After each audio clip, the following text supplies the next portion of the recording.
Ah.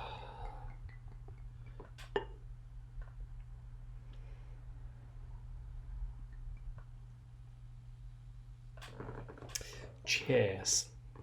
Right, well, welcome to another video by ELT Experiences, and thank you ever so much for everybody who has watched the previous two videos from last week and the week before. And we looked at the CELTA course, we looked at the CELTA interview, we also looked at the pre-interview task, and in today's video we're going to be looking at planning for lessons on the CELTA course. When it comes to the CELTA course, you're obviously expected to plan in quite some detail with regards to your lessons.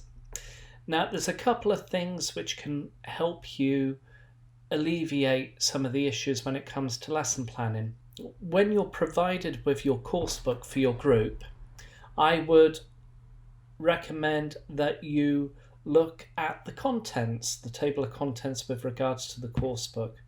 Now, obviously, with lesson planning, there's a couple of things to help you when it comes to writing that lesson plan. Now, the first thing that I would recommend is having a look for a really useful template for lesson plans, and there's quite a few online. And what I'll do is I'll provide a link with regards to a lesson plan that you can use, a template, and you can use it with your CELTA course. I'll put a link in the description below so you can access it. When it comes to the lesson plan itself, it's broken down into a couple of aspects. The first aspect that you need to look at is obviously your details. So you need to put your name. You need to put the date of the course or the lesson that you're providing. You also need to put a couple of details with regards to the group that you're teaching. And when it came to my CELTA course, there were two groups that were incorporated onto the course. There was a pre-intermediate and an intermediate group. Now, obviously, with so many trainees being included within one class, I think there were 6 in my group and 6 on the other group, and obviously that switches. You have to liaise with the other trainees, and you have to liaise on what you're doing, and usually the trainees will give you guidance on what you're doing and the necessary units that you have to cover within the course book.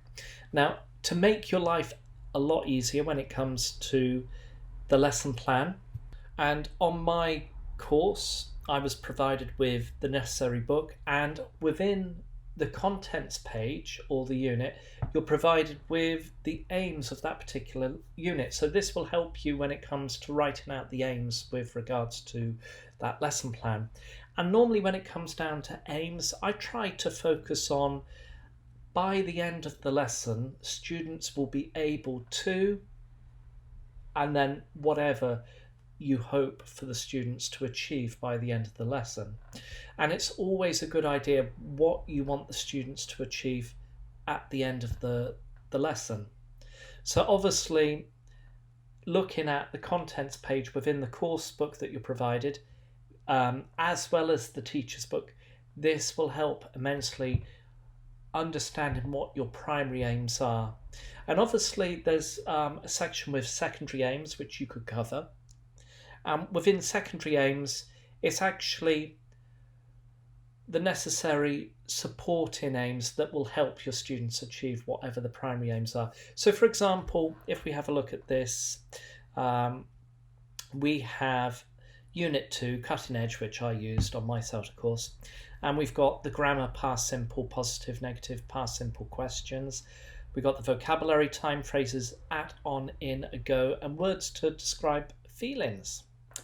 Okay, and if you're looking at questions about past times and past activities, you can look at question forms and that sort of thing. So if I was looking at this page in the course book, maybe 19, 17 or 19, and it's a pre-intermediate level,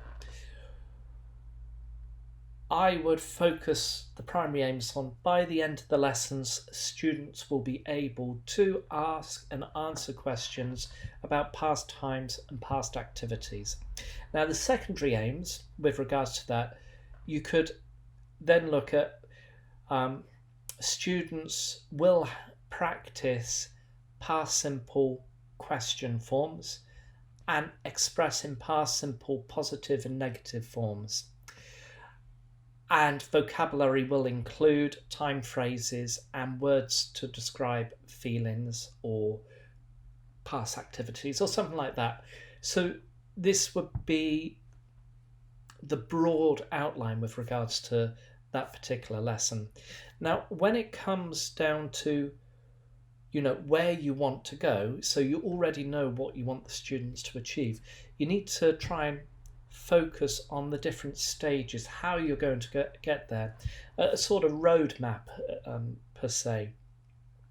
And with regards to this, I would recommend that you think about breaking down the lesson into small little chunks. And if it's a 45-minute lesson, as it usually is, or an hour lesson on the CELTA course, you could have a quick warm-up, and if it's past simple forms, you could look at things which finished maybe last week. So talk to your partner and tell each other what you did last week or last month, or tell your partner something that you did before you started the course or something, so it activates that sort of grammar focus. So that would be the warm-up, and then obviously that would be the initial stage.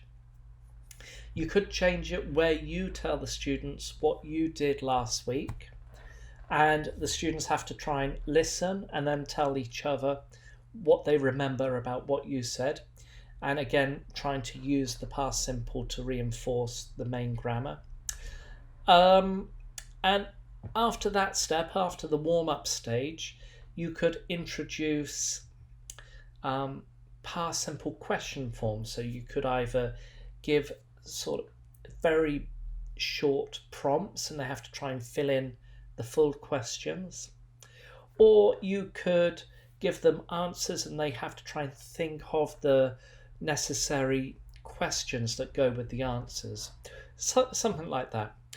And the next stage could be a speaking practice, so they could you could have a questionnaire and they try and practice asking each other that, or something to that regard. And then there's a feedback stage, and hopefully that's the end.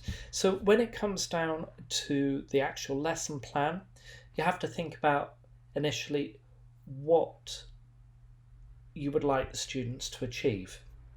The next stage is breaking it down into small, understandable chunks, thinking about the interaction patterns between either student to student, teacher to students, or students to teacher, and then thinking about where you're going with the lesson and how you get there. So for me, the sort of metaphor for me would be a roadmap, or understanding the lesson and the direction it's going. And obviously it takes a bit of practice, and then the trainees will give you some advice. So that's essentially what I would do with regards to the lesson plan. I hope it's quite a short video, this one, but I hope you enjoyed this video. Again, if you liked the video or you found it useful, please give it a thumbs up, and if you haven't, hit the subscribe button, hit the notification bell. This will let you know when I upload a new video. And also please comment below with regards to what you would like covered next week. So a huge shout out to the British Council teaching community for their support with regards to the poll.